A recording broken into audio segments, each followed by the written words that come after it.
At 6:12 on a Tuesday morning, in the middle of the worst snowstorm we'd had in northern Colorado in almost a decade, a woman named Vanessa Holloway marched up my driveway in white designer snow boots that probably cost more than my first pickup truck, screaming at me to shut off my snowblower before she had me arrested. I remember the steam rolling out of that machine, the freezing wind cutting across the fields behind my property, and this woman standing there clutching a leather folder against her chest like she was delivering divorce papers from God himself.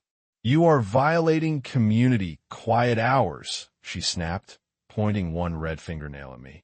"And as president of the Alder Ridge HOA, I am issuing you a formal cease and desist." I looked at her for maybe 2 seconds, then glanced past her SUV toward the road she'd driven it on. And that's when something old and dangerous woke up in the back of my mind. Because Vanessa Holloway had just picked a fight with a retired land surveyor, while standing on land that technically belonged to me. My name's Russell Grady. I'm 59 years old, widowed, retired from county surveying work after 33 years. And until this whole mess happened, I was mostly known around Alder Ridge as the old guy who cleared everybody's driveways before sunrise. Truth is, I started doing that after my wife, Emily, died. Funny how grief sneaks up on you. People think losing someone happens once like a gunshot, but it doesn't. It happens every morning, every empty side of the bed, every coffee cup sitting untouched in the cabinet because you can't bring yourself to move it. Snow blowing gave me something to do with my hands while my heart figured out how to keep going. Every morning at 6, I'd fire up the machine, throw on my old insulated coat, and clear the neighborhood before most people even woke up. Never charged a dime. Didn't want one either. Mrs. Kessler down the street had arthritis so bad she could barely grip a spoon, let alone a shovel. The Ramirez kids missed school twice one winter because their mom got snowed in before I started helping out. Little things like that matter when you've lived somewhere long enough to remember people before they got old, before the neighborhood got polished and expensive and full of folks who treated community like a subscription service.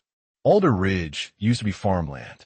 My grandfather grew hay and sweet corn on most of the land back in the 50s.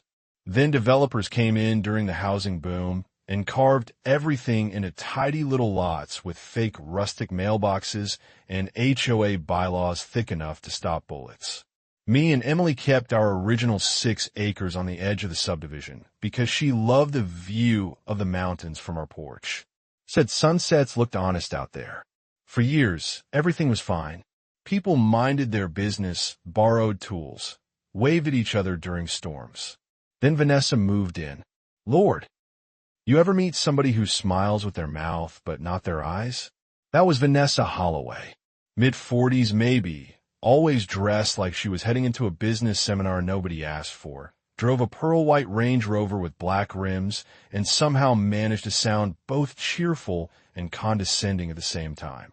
Within 3 months of moving into Alder Ridge, she'd somehow become HOA president.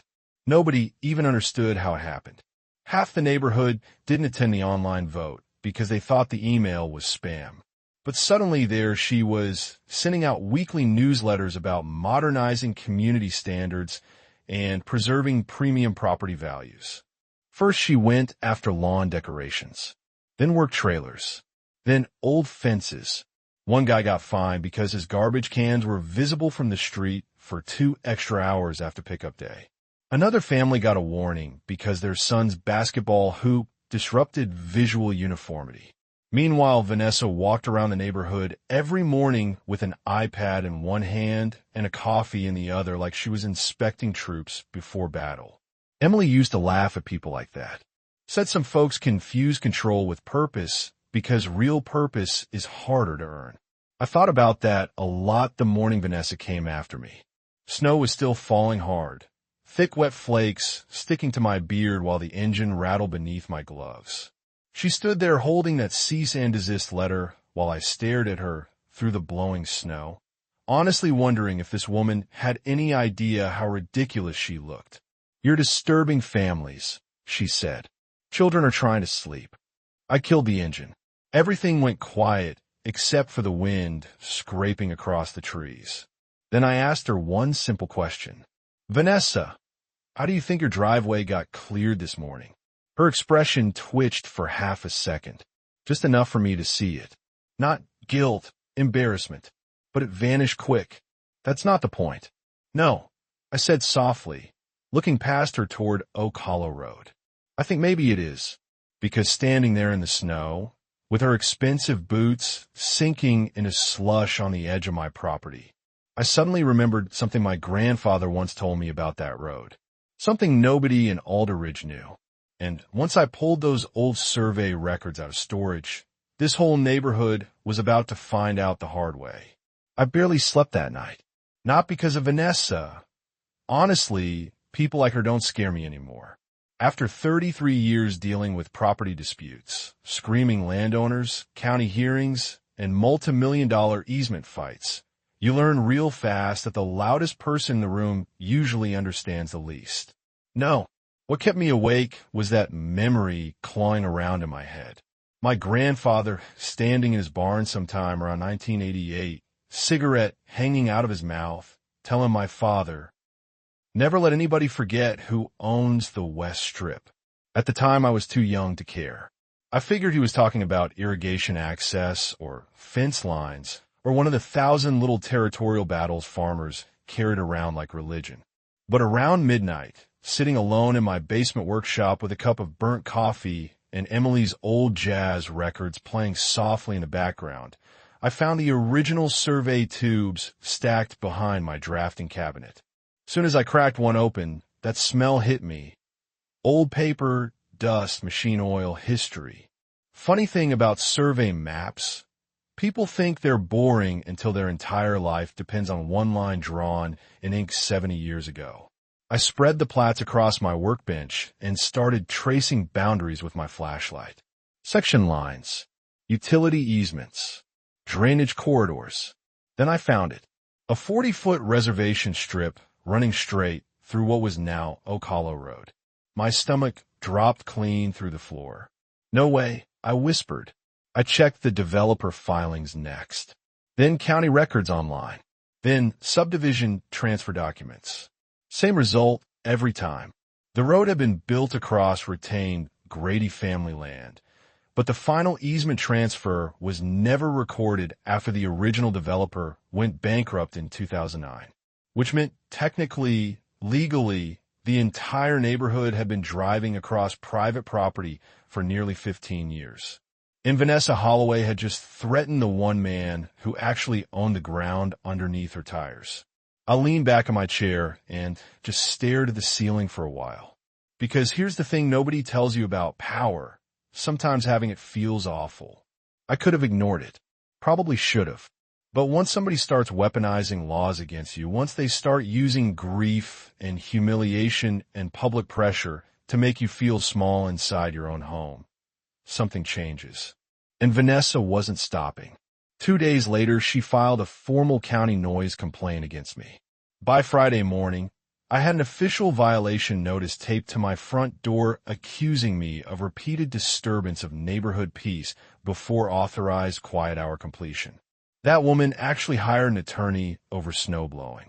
Meanwhile, half the neighborhood kept texting me thank you messages for clearing their driveways during the storm. Old Mrs. Kessler brought over banana bread. The Ramirez family left a 6-pack of root beer on my porch because their kids thought I was the snow superhero. But online, Jesus, online was a war zone. Vanessa launched this whole Protect Alder Ridge campaign on Nextdoor, talking about aggressive behavior and unsafe noise violations and concerning territorial tendencies from certain longtime residents unwilling to adapt to community standards. Territorial tendencias. That phrase sat in my chest like acid, because she had no idea how accurate she accidentally was.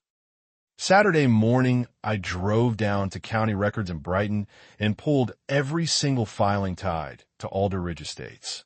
I spent 6 straight hours in fluorescent lighting surrounded by dusty binders and humming printers while 20-year-old clerks looked at me like I was solving a murder. And the deeper I dug, the uglier it got. The developer absolutely knew the West Strip easement had never finalized. There were internal memos discussing future acquisition strategy and legal contingencies if ownership disputes ever surfaced. Then the housing crash hit, the company folded, assets got chopped apart and sold off, and somehow the issue disappeared into bureaucratic limbo. Nobody caught it, or maybe nobody wanted to. Either way, the city maintained a road they didn't legally own. Title companies insured homes against access, rights they technically couldn't guarantee. 42 families built their lives around a road sitting on inherited Grady land. And Vanessa picked this hill to die on. That afternoon, she showed up again, this time with 2 HOA board members trailing behind her like backup singers.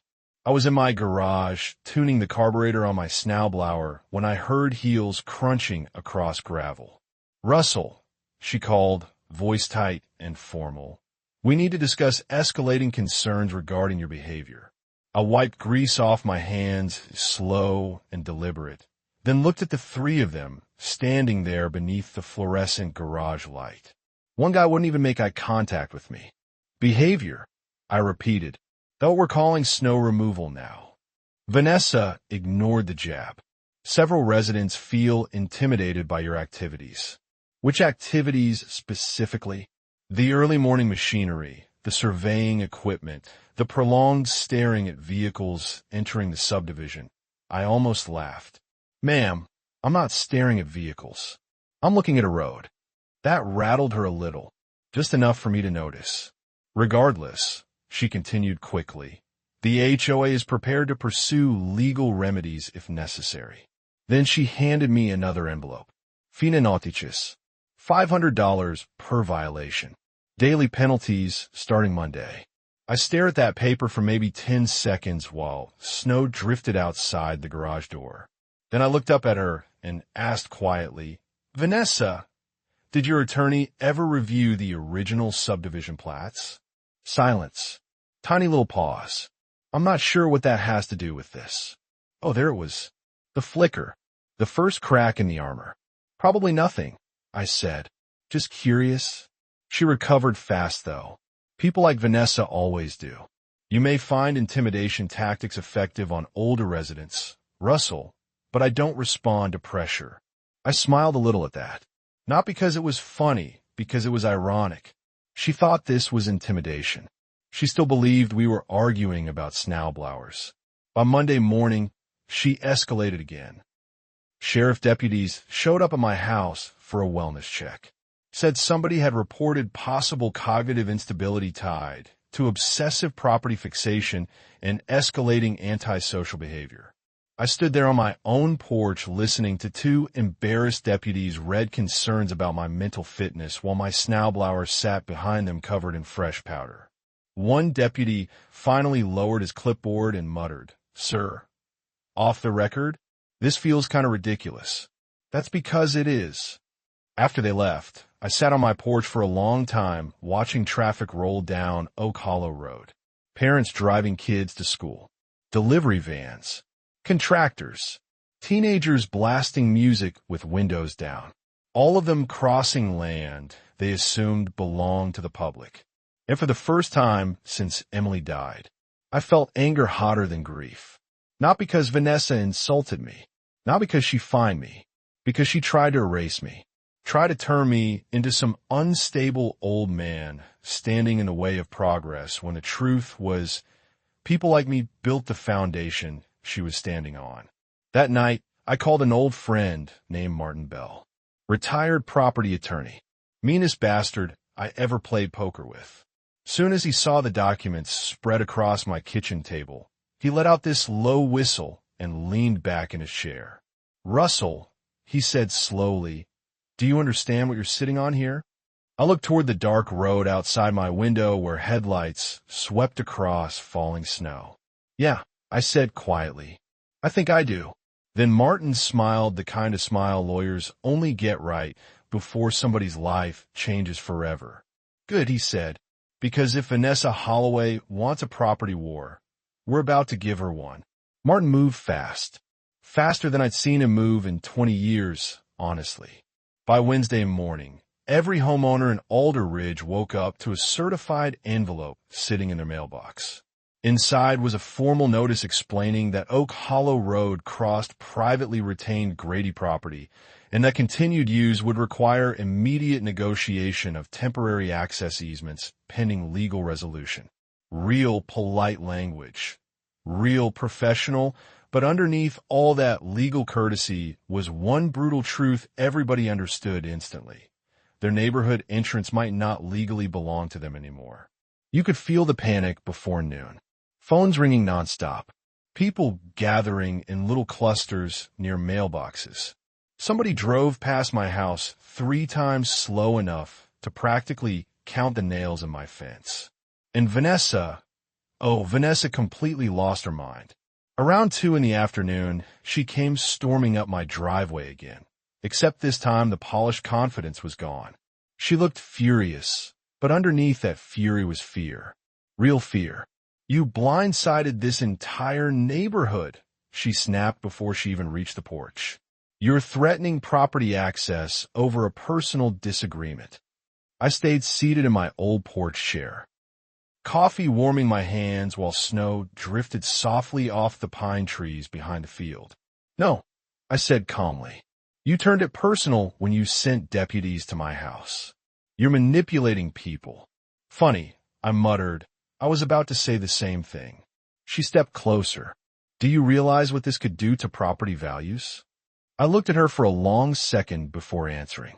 Vanessa, do you realize what it does to a man when his wife dies and the one thing keeping him sane becomes something his neighbors treat like a criminal offense? That hit harder than she expected. You could see it in her face. For the first time since all this started, she didn't have a rehearsed response ready to go. But pride's a dangerous thing. Instead of backing down, she doubled down. This neighborhood deserves standards. I nodded slowly. Yeah, I said, it does. Then I leaned forward a little and lowered my voice. But community standards ain't the same thing as community. That shut her up. Not because she agreed, because deep down she knew I was right. By Friday, the story had spread outside Alder Ridge. Local Facebook groups got hold of it first. Then some Denver news station picked it up after somebody leaked copies of the easement notices online. Suddenly, everybody wanted interviews. Retired surveyor possibly owns subdivision roadway. HOA dispute spirals into major property conflict. Hell, one headline literally called me the Snowblower Rebel. Emily would have laughed herself to tears over that one. But behind all the chaos, something unexpected started happening inside the neighborhood. People began talking to each other again, not through HOA emails, not through complaint forms. Actual conversations. Mrs. Kessler invited the Ramirez family over for dinner. Bill Thompson, who hadn't spoken to me in months after Vanessa got his ear about property values, showed up at my garage with a bottle of whiskey and an apology that sounded like it physically hurt him to say out loud. Even younger couples who barely knew me started asking questions about the neighborhood's history, about my grandfather, about Emily. Turns out, when people stop fighting over rules long enough, they start remembering they're human beings. Vanessa didn't see that shift happening until it was too late. The emergency HOA meeting the following Tuesday was supposed to be her big comeback moment. She rented the community hall, hired some aggressive real estate attorney from Denver, printed color packets about protecting neighborhood stability. Place was packed wall to wall. News cameras in the back. Residents whispering everywhere. Vanessa stood at the podium in this cream-colored blazer, trying so hard to project control, while her attorney talked about adverse possession and implied public dedication. Then Martin stood up. And Lord, I almost felt sorry for her.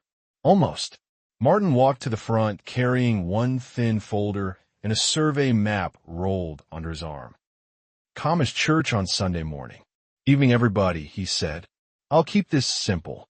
Then he laid the original county plats across the table, right there in front of God and everybody.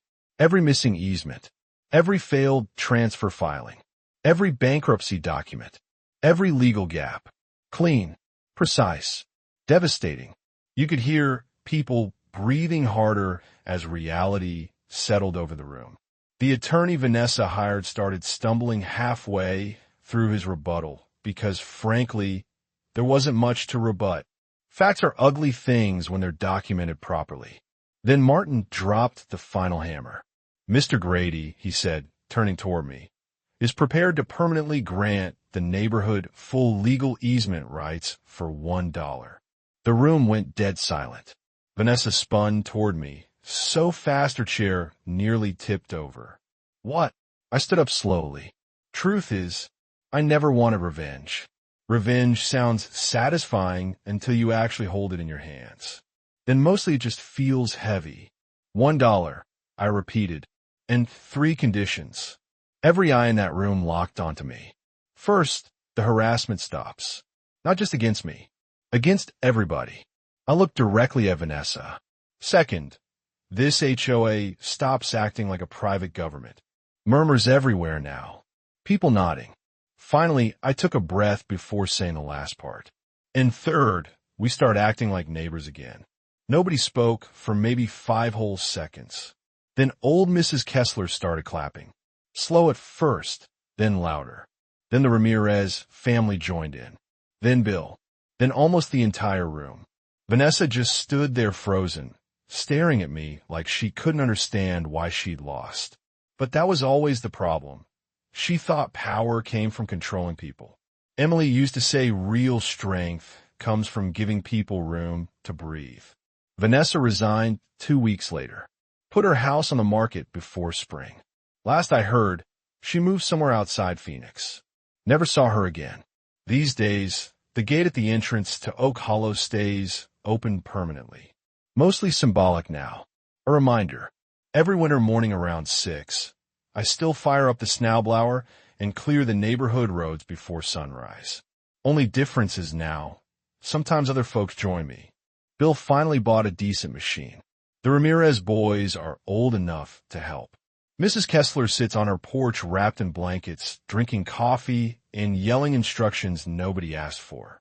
And every now and then, when snow starts falling soft across the fields behind my house and the whole neighborhood's still asleep, I swear I can almost hear Emily laughing somewhere in the wind. But I'll ask you this, because honestly, people still argue about it online to this day. Did I go too far? Should I have buried the easement issue and let it go? Or was Vanessa finally forced to learn that there's a difference between enforcing rules and destroying a community? Let me know down in the comments.